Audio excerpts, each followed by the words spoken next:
ಗಣಪತಿ ಪಾಲಯ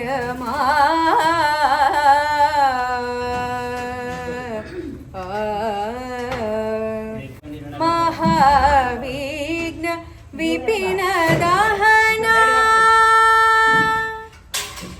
ಮಹಾವಿಘ್ನ ವಿಪಿನ ದಹನ ಮಹಾವಿಘ್ನ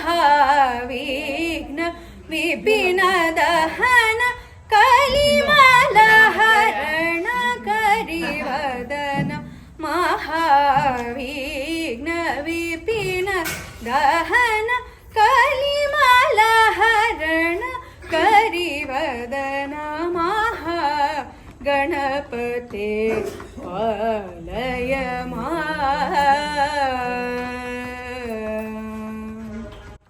ನಮಸ್ಕಾರ. ಕನ್ನಡ ಭುವನೇಶ್ವರಿ ಪ್ರವಾಸಿ ಬಳಗದ 50 ಜನ ಸದಸ್ಯರು 16 ನವೆಂಬರ್ 2025ರಂದು ಬೆಂಗಳೂರಿನಿಂದ ಪ್ರಾರಂಭಿಸಿ ಮಂಡ್ಯ ಜಿಲ್ಲೆಯ ಅನೇಕ ದೇವಾಲಯಗಳನ್ನು ಸೋಮನಹಳ್ಳಿ, ಮಡಿವಾಳ, ಮಳವಳ್ಳಿ ಮತ್ತು ಗಗನಚುಕ್ಕಿ ಜಲಪಾತ ಶಿವನ ಸಮುದ್ರದಲ್ಲಿ ಹೀಗೆ ಅನೇಕ ಸ್ಥಳಗಳನ್ನು ಭೇಟಿ ಮಾಡಿದ್ವಿ.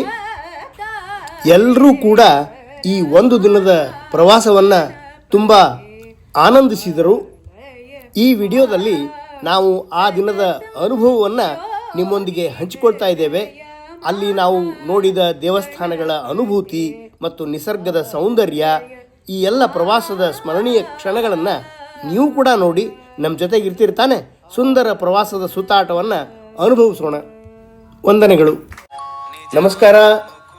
ಈ ದಿನ ಬೆಳಗ್ಗೆ ನಾವು ಬೆಂಗಳೂರಿನ ದಕ್ಷಿಣ ಭಾಗದಲ್ಲಿರೋ ಸೋಮನಹಳ್ಳಿ ಗ್ರಾಮದ ಪವಿತ್ರ ತಾಣವಾದ ಗುಂಡಾಂಜನೇಯ ಸ್ವಾಮಿ ದೇವಸ್ಥಾನಕ್ಕೆ ಬಂದಿದ್ದೇವೆ.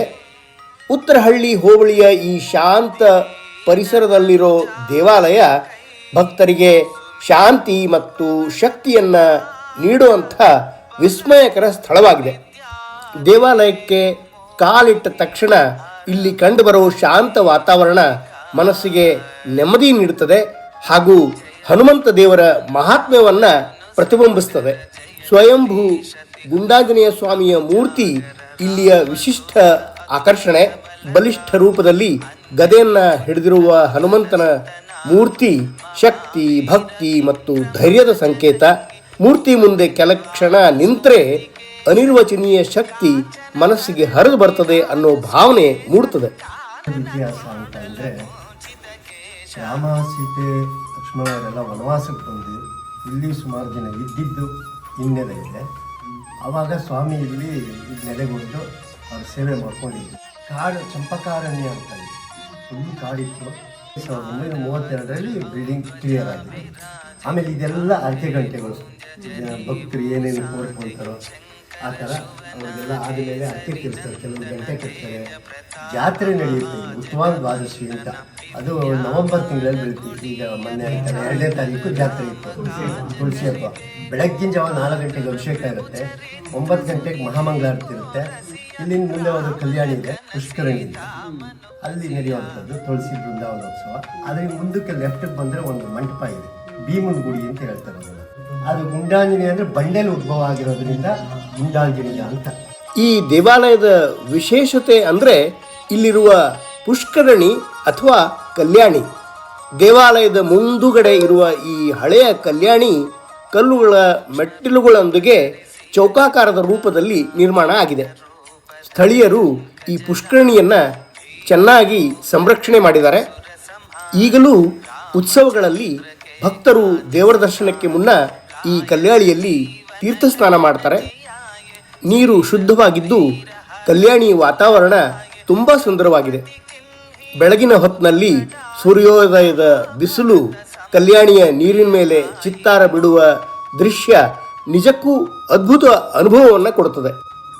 ಕೇವಲ ಬೆಂಗಳೂರಿನಿಂದ 1 ಗಂಟೆ ದೂರ ಇರೋ ಈ ದೇವಸ್ಥಾನ ಕುಟುಂಬ ಸಮೇತರಾಗಿ ಭೇಟಿ ನೀಡಲಿಕ್ಕೆ ಪರಿಪೂರ್ಣ ತಾಣವಾಗಿದೆ. ಇಲ್ಲಿರುವ QR ಕೋಡನ್ನು ಸ್ಕ್ಯಾನ್ ಮಾಡಿದರೆ ಈ ಸ್ಥಳದ ಮಾರ್ಗ ನಕ್ಷೆ ಲಭ್ಯ. ನಮಸ್ಕಾರ. ನಾವು ಈ ದಿನ ಬೆಂಗಳೂರಿನ ದಕ್ಷಿಣ ಅಂಚಿನಲ್ಲಿ ರಾಮನಗರ ಜಿಲ್ಲೆಯ ದಟ್ಟವಾದ ಮುಗ್ಗೂರು ಅರಣ್ಯ ಪ್ರದೇಶದ ಮಧ್ಯದಲ್ಲಿ ನೆಲೆಗೊಂಡಿರುವಂತಹ ಅತ್ಯಂತ ಪವಿತ್ರವಾದ ಶಿವಲಂಕೇಶ್ವರ ದೇವಾಲಯಕ್ಕೆ ಭೇಟಿ ನೀಡ್ತಾ ಇದ್ದೇವೆ.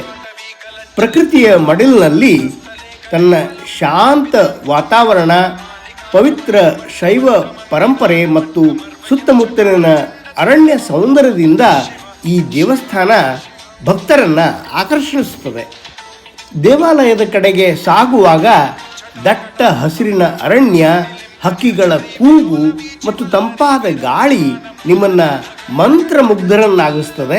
ಅರಣ್ಯ ಮಾರ್ಗದ ಮಧ್ಯದಲ್ಲೇ ಕಾಣಿಸಿಕೊಳ್ಳುವ ಈ ಪುರಾತನ ದೇವಾಲಯ ಯುಗ ಯುಗಗಳಿಂದ ಈ ಪ್ರದೇಶದ ರಕ್ಷಕ ದೇವನಾಗಿರುವ ಶಂಕರನಿಗೆ ಸಮರ್ಪಿತವಾಗಿದೆ. ಶಿವಲಂಕೇಶ್ವರ ದೇವಾಲಯವು ಕರ್ನಾಟಕದ ಪುರಾತನ ಶೈವ ಪರಂಪರೆಯನ್ನು ಪ್ರತಿಬಿಂಬಿಸುವ ಒಂದು ಪವಿತ್ರ ಮಂದಿರ. ಇಲ್ಲಿಯ ಪುರಾತನ ಶಿವಲಿಂಗವು ಪ್ರಾಚೀನತೆಯ ಗುರುತು ಹೊತ್ತಿದ್ದು ಸಾವಿರಾರು ಭಕ್ತರ ನಂಬಿಕೆಯ ಕೇಂದ್ರವಾಗಿದೆ. ಈ ದೇವಾಲಯವನ್ನು ಭೇಟಿ ಮಾಡಿದ ಭಕ್ತರಿಗೆ ದೊರಕುವ ಮನಃಶಾಂತಿ ಅವರ್ಣನೀಯ. ದೇವಸ್ಥಾನದ ಸುತ್ತಲಿನ ಪ್ರಕೃತಿಯ ಸೌಂದರ್ಯ, ಹಕ್ಕಿಗಳ ಇಂಚರ ಇದೆಲ್ಲವೂ ದೇವಾಲಯದ ಆಧ್ಯಾತ್ಮಿಕ ತೇಜಸ್ಸಿಗೆ ಮತ್ತೊಂದು ಮೆರಗನ್ನು ನೀಡುತ್ತದೆ. ಇಲ್ಲಿ ಸಮಯ ನಿಧಾನವಾಗಿ ಹರಿಯುತ್ತದೆ. ಪ್ರಕೃತಿ ಮತ್ತು ಭಕ್ತಿ ಒಂದಾಗುವ ಅಪೂರ್ವ ಅನುಭವ ಭಕ್ತರಿಗೆ ಸಿಗುತ್ತದೆ. ಶಿವಲಂಕೇಶ್ವರ ಶಿವಲಿಂಗದ ದಿವ್ಯತೆ ಮನಸ್ಸನ್ನು ಆಕರ್ಷಿಸುತ್ತದೆ. ನಂದಿಯ ಮೂರ್ತಿ ಗರ್ಭಗೃಹದ ಎದುರುಗಡೆ ಕಾವಲು ಕಾಯುತ್ತಿದ್ದು ಪ್ರತಿಯೊಬ್ಬ ಭಕ್ತರ ಮನದಾಳದ ಪ್ರಾರ್ಥನೆಗಳನ್ನು ಶಿವನಿಗೆ ತಲುಪಿಸುತ್ತಿರುವಂತೆ ಭಾಸವಾಗ್ತದೆ. ನೀವೇನಾದರೂ ನಗರ ಜೀವನದ ಗದ್ದಲದಿಂದ ಬೇಸರಪಟ್ಟು ಸ್ವಲ್ಪ ಹೊರ ಹೋಗಿ ಆಧ್ಯಾತ್ಮಿಕ ನೆಮ್ಮದಿಯನ್ನು ಪ್ರಕೃತಿಯ ಮಡಿಲಿನಲ್ಲಿ ಅನುಭವಿಸಲು ಇಚ್ಛೆಪಟ್ಟರೆ ಶಿವಲಂಕೇಶ್ವರ ದೇವಾಲಯ, ಮುಗ್ಗೂರು ಅರಣ್ಯ ಇದು ತಪ್ಪದೇ ಭೇಟಿ ನೀಡಬೇಕಾದಂಥ ಸ್ಥಳ. ಧನ್ಯವಾದಗಳು. ನಮಸ್ಕಾರ. ನಾವು ಈ ದಿನ ಬೆಳಗ್ಗೆ ಮದ್ದೂರು ಮಳವಳ್ಳಿ ಮಾರ್ಗದ ಮಧ್ಯದಲ್ಲಿ ನೆಲೆಗೊಂಡಿರುವ ಪವಿತ್ರವಾದ ಮಾರೇಹಳ್ಳಿ ಶ್ರೀ ಲಕ್ಷ್ಮೀ ನರಸಿಂಹಸ್ವಾಮಿಯ ದೇವಸ್ಥಾನಕ್ಕೆ ಭೇಟಿ ನೀಡ್ತಾ ಇದ್ದೀವಿ. ಕಾವೇರಿ ತೀರದ ಮಳವಳ್ಳಿ ತಾಲೂಕಿನಲ್ಲಿರುವ ಈ ದಿವ್ಯ ಕ್ಷೇತ್ರ ಭಕ್ತರಿಗೆ ಶಾಂತಿಯ ಅನುಭವವನ್ನು ನೀಡುವ ಮಹಾಮಂಗಳ ಸ್ಥಳವಾಗಿದೆ. ದೇವಸ್ಥಾನದ ದರ್ಶನಕ್ಕೆ ಸಾಗುವಾಗ ಸುತ್ತಮುತ್ತಲಿನ ಗ್ರಾಮೀಣ ಪ್ರಕೃತಿಯ ಸೌಂದರ್ಯ ಮನಸ್ಸಿಗೆ ಅಪಾರ ಶಾಂತಿಯನ್ನ ನೀಡುತ್ತದೆ. ಮಳವಳ್ಳಿಯ ಸಮೀಪದ ಮಾರೇಹಳ್ಳಿ ಶ್ರೀ ಲಕ್ಷ್ಮೀ ನರಸಿಂಹ ಸ್ವಾಮಿಯ ದೇವಸ್ಥಾನ ಶತಕಗಳ ಇತಿಹಾಸವನ್ನ ಹೊಂದಿ ಈ ಪವಿತ್ರ ಕ್ಷೇತ್ರ ತನ್ನ ದೈವಿಕ ಶಕ್ತಿಯಿಂದ ಮತ್ತು ವಿಶಿಷ್ಟವಾದ ವಾಸ್ತುಶಿಲ್ಪದಿಂದ ಎಲ್ಲ ಭಕ್ತರನ್ನ ಆಕರ್ಷಿಸ್ತಾ ಇದೆ. ಮಾರೇಹಳ್ಳಿಯ ಈ ದೇವಾಲಯವು ವಿಜಯನಗರ ಶೈಲಿ ಮತ್ತು ದ್ರಾವಿಡ ವಾಸ್ತುಶಿಲ್ಪದ ಅದ್ಭುತ ಸಂಯೋಜನೆಯಾಗಿದೆ. ಗರ್ಭಗುಡಿಯ ಮಾರ್ಗದಲ್ಲಿ ಅಲಂಕರಿಸಿದ ಕಲ್ಲಿನ ಸ್ತಂಭಗಳು, ಶಿಲ್ಪಗಳು ಎಲ್ಲವೂ ಈ ಪ್ರದೇಶದ ಶಿಲಾಶಾಸ್ತ್ರ ಕೌಶಲ್ಯವನ್ನ ನೆನಪಿಸ್ತವೆ. ದೇವಾಲಯದ ಪ್ರಾಕಾರ, ಮುಖಮಂಟಪ, ಅಮ್ಮನವರ ಸನ್ನಿಧಿ, ಉಗ್ರ ನರಸಿಂಹನ ಮೂರ್ತಿ ಇವೆಲ್ಲವೂ ಶಾಂತತೆಯನ್ನ ನೀಡುವ ಅಲೌಕಿಕ ವಾತಾವರಣವನ್ನ ನಿರ್ಮಾಣ ಮಾಡ್ತವೆ. ಈ ಪವಿತ್ರ ಕ್ಷೇತ್ರ ಶ್ರೀ ಲಕ್ಷ್ಮೀ ನರಸಿಂಹ ಸ್ವಾಮಿಯ ಪರಿವಾರ ದೇವತೆಗಳಾದ ಭೂದೇವಿ ಮತ್ತು ಲೀಲಾದೇವಿಯವರ ಆರಾಧನೆಗೆ ಕೂಡ ತುಂಬಾ ಪ್ರಸಿದ್ಧ. ಭೂದೇವಿ ಹಾಗೂ ಲೀಲಾದೇವಿಯರ ಸುಂದರ ಮೂರ್ತಿಗಳು ಶಾಂತವಾದ ನಗುವಿನೊಂದಿಗೆ ಭಕ್ತರ ಮೇಲೆ ಕರುಣೆಯನ್ನ ಚೆಲ್ತವೆ. ಭಕ್ತರು ಪ್ರಥಮವಾಗಿ ಶ್ರೀ ಲಕ್ಷ್ಮೀ ನರಸಿಂಹ ಸ್ವಾಮಿಯ ದರ್ಶನ ಪಡೆದು ನಂತರ ಈ ಎರಡೂ ದೇವಾಲಯಗಳಿಗೆ ಪ್ರವೇಶ ನೀಡಿ ದರ್ಶನ ಮಾಡ್ತಾರೆ. ದೇವಾಲಯದ ವಾಸ್ತುಶಿಲ್ಪ ಹಳೆಯ ದ್ರಾವಿಡ ಮತ್ತು ವಿಜಯನಗರ ಶೈಲಿಯ ಸೌಂದರ್ಯವನ್ನ ಹೊಂದಿದ್ದು ರಂಧ್ರಿತ ಕಲ್ಲಿನ ಗೋಪುರ, ಶಿಲ್ಪ ಸಮೃದ್ಧ ದ್ವಾರ ಮತ್ತು ಅಲಂಕಾರಿಕ ಮಂಟಪಗಳನ್ನ ಹೊಂದಿದೆ. ಅಹೋಬಿಲಂ ಕ್ಷೇತ್ರದಂತೆಯೇ ಈ ದೇವಸ್ಥಾನವು ಕೂಡ ಪ್ರತ್ಯಕ್ಷ ಪ್ರಸಾದ ನರಸಿಂಹಸ್ವಾಮಿಯ ಕ್ಷೇತ್ರ ಎಂದು ಪರಿಗಣಿಸಲಾಗಿದೆ. ಮಳವಳ್ಳಿ ಪಟ್ಟಣದಿಂದ ಕೆಲವೇ ಕಿಲೋಮೀಟರ್ ದೂರದಲ್ಲಿ, ಬೆಂಗಳೂರಿನಿಂದ ಕೇವಲ 95 ಕಿಲೋಮೀಟರ್ ದೂರ ಇದ್ದು ರಸ್ತೆ ಸೌಕರ್ಯ ಬಹಳ ಉತ್ತಮವಾಗಿದೆ. ನಮಸ್ಕಾರ. ಈ ದಿನ ನಾವು ಮಳವಳ್ಳಿ ಪಟ್ಟಣದಲ್ಲಿರೋ ಶ್ರೀ ಶಾರಂಗಪಾಣಿ ದೇವಸ್ಥಾನಕ್ಕೆ ಭೇಟಿ ನೀಡುತ್ತಾ ಇದ್ದೇವೆ. ಇದು ಕರ್ನಾಟಕದಲ್ಲಿರುವ ವಿಷ್ಣುವಿನ ಅವತಾರವಾದ ಶ್ರೀ ಶಾರಂಗಪಾಣಿಯ ದೇವರ ಏಕೈಕ ದೇವಸ್ಥಾನವೆಂಬ ಪ್ರಸಿದ್ಧಿಯನ್ನು ಹೊಂದಿದೆ. ಶ್ರೀ ಶಾರಂಗಪಾಣಿ ದೇವಾಲಯವು ಮಂಡ್ಯ ಜಿಲ್ಲೆಯ ಮಳವಳ್ಳಿ ಪಟ್ಟಣದ ಹೃದಯ ಭಾಗದಲ್ಲಿ ಹಳೆಯ ಕೋಟೆ ಪ್ರದೇಶದ ಮಧ್ಯದಲ್ಲಿ ಮುಖ್ಯ ರಸ್ತೆಗಳಿಂದ ಅತಿ ಸುಲಭವಾಗಿ ತಲುಪಬಹುದಾಗಿದೆ. ದೇವಸ್ಥಾನದ ದಾರಿಯಲ್ಲಿ ಹಳೆಯ ಕೋಟೆ ಗೋಡೆಗಳ ಅವಶೇಷಗಳು ಮತ್ತು ಹಳೆಯ ವಾಸ್ತುಶಿಲ್ಪದ ಮನೆಗಳು ಮತ್ತು ಸಂಪ್ರದಾಯದ ವಾತಾವರಣ ಕಾಣಸಿಗ್ತದೆ.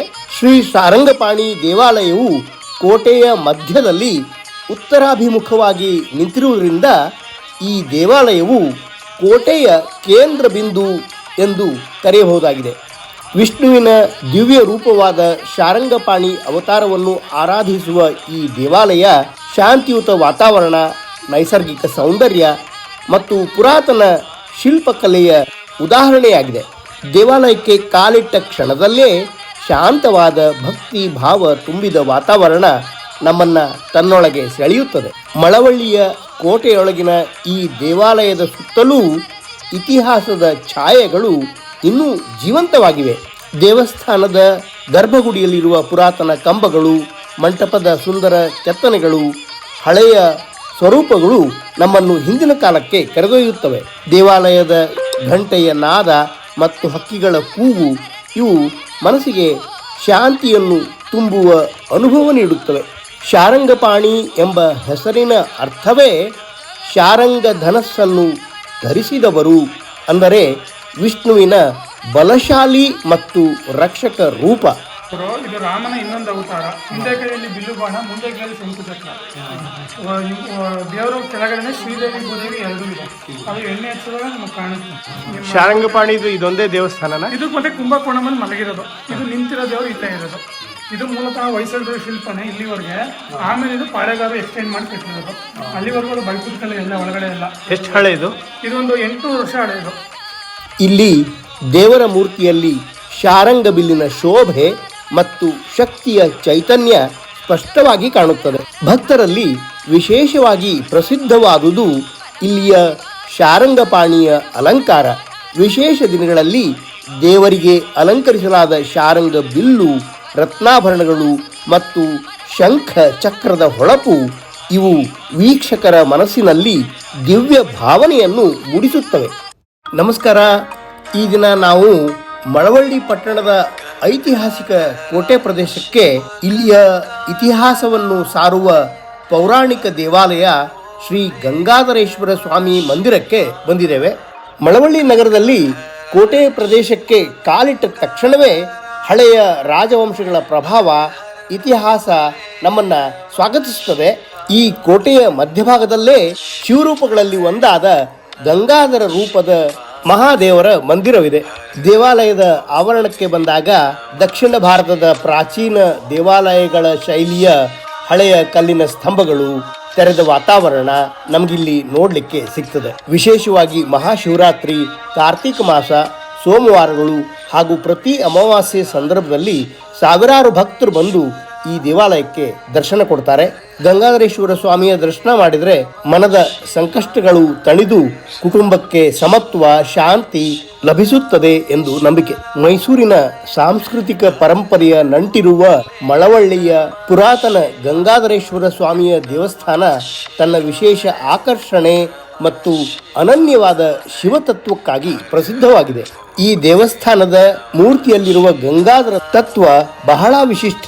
ಗಂಗೆಯನ್ನು ತಲೆಯ ಮೇಲೆ ಧರಿಸಿ ಲೋಕ ರಕ್ಷಣೆಗೆ ತಯಾರಾದ ಶಿವನ ದಿವ್ಯ ರೂಪ. ಗಂಗಾಧರನೆಂದರೆ ಗಂಗೆಯನ್ನು ತನ್ನ ಜಟೆಯಲ್ಲಿ ಧರಿಸಿದವನು. ಪುರಾಣಗಳ ಪ್ರಕಾರ ಭಗೀರಥ ಮಹಾರಾಜನು ತನ್ನ ಪಿತೃಗಳಿಗೆ ಮೋಕ್ಷ ದೊರೆಯಲು ಗಂಗೆಯನ್ನು ಭೂಲೋಕಕ್ಕೆ ತರಬೇಕೆಂದು ತಪಸ್ಸು ಮಾಡಿದನು. ಅವನ ಕಠಿಣ ತಪಸ್ಸಿಗೆ ಮೆಚ್ಚಿದ ಗಂಗಾದೇವಿ ಭೂಲೋಕಕ್ಕೆ ಇಳಿಯಲು ಸಮ್ಮತಿಸಿದರೂ ಗಂಗೆಯ ಮಹಾಪ್ರವಾಹವನ್ನು ಭೂಮಿಯು ತಡೆಯಲು ಸಾಧ್ಯವಿಲ್ಲವೆಂಬ ಭಯವಿತ್ತು. ಆಗ ಭಗೀರಥ ಮಹಾರಾಜನು ಮಹಾದೇವನನ್ನು ಪ್ರಾರ್ಥಿಸಿದನು. ಶಿವನು ಅನುಗ್ರಹಿಸಿ ಗಂಗೆಯ ಮಹಾಪ್ರವಾಹವನ್ನು ತಡೆಯಲು ಗಂಗೆಯನ್ನು ತನ್ನ ಜಟೆಯಲ್ಲಿ ಧರಿಸಿಕೊಂಡನು. ಶಿವನ ಜಟೆಯಲ್ಲಿ ತಂಗಿದ ಗಂಗೆ ನಿಶ್ಚಲವಾಗಿ ಭೂಮಿಗೆ ಹರಿಯಲು ಪ್ರಾರಂಭಿಸಿದಳು. ಈ ದಯೆ ಮತ್ತು ರಕ್ಷಣೆಗಾಗಿ ಶಿವನಿಗೆ ಗಂಗಾಧರೇಶ್ವರ ಎಂಬ ಹೆಸರು ಪ್ರಚಲಿತವಾಯಿತು. ಈ ದೇವಸ್ಥಾನವು ಶಿವನ ಗಂಗಾಧರೇಶ್ವರ ಸ್ವಾಮಿಯ ರೂಪಕ್ಕೆ ಸಮರ್ಪಿತವಾಗಿದೆ. ಕೋಟೆ ಪ್ರದೇಶದ ಜಲಮಾರ್ಗಗಳು ಹಾಗೂ ಗುಹೆಗಳು ಗಂಗಾಧರೇಶ್ವರ ದೇವರ ಪವಿತ್ರತೆಯನ್ನ ಇನ್ನೂ ಹೆಚ್ಚಿಸಿವೆ ಎಂದು ಜನರ ಅಭಿಪ್ರಾಯ. ಹೀಗಾಗಿ ಮಳವಳ್ಳಿಯ ಕೋಟೆಯ ಈ ಗಂಗಾಧರೇಶ್ವರ ಸ್ವಾಮಿಯ ದೇವಸ್ಥಾನ ಶಿವಭಕ್ತರಿಗೆ ವಿಶಿಷ್ಟ ಮಹಿಮೆ ಹೊಂದಿದ ಕ್ಷೇತ್ರ ಎಂದು ಪರಿಗಣಿಸಲಾಗಿದೆ. ಮಳವಳ್ಳಿಗೆ ನೀವು ಒಮ್ಮೆ ಭೇಟಿ ನೀಡಿ. ನಮಸ್ಕಾರ, good evening. Today we explore the misty beauty of Gagana Chukki waterfalls, passing through this Shivana Samudra hydroelectric power station. Gagana Chukki is incredibly captivating waterfall nestled near Shivana Samudra. This historic Shivana Samudra power station established in 1902, making it one of Asia's first hydroelectric power plant. Built to tap the mighty energy of the Kaveri River, this power station originally supplied electricity to the gold mines of Kolar and played a major role in India's technological beginnings. As we pass through the lush green trails lined with wild shrubs and the gentle roar of distant water, the landscape slowly opens into a breathtaking view.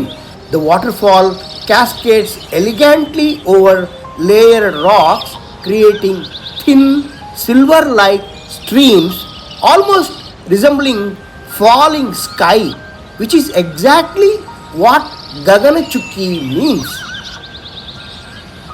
The soothing sound of flowing water, the cool mist, and the untouched nature make this spot a peaceful escape for nature lovers and photographers alike.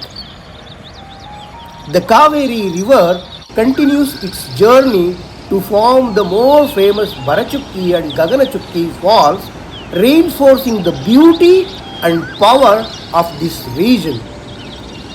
Standing here, one can truly appreciate how nature and technology coexist.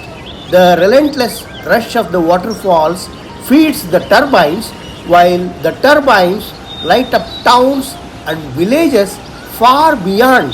This combination of raw natural power and human innovation makes Shivana Samudra a rare destination where history, nature, and science flow together.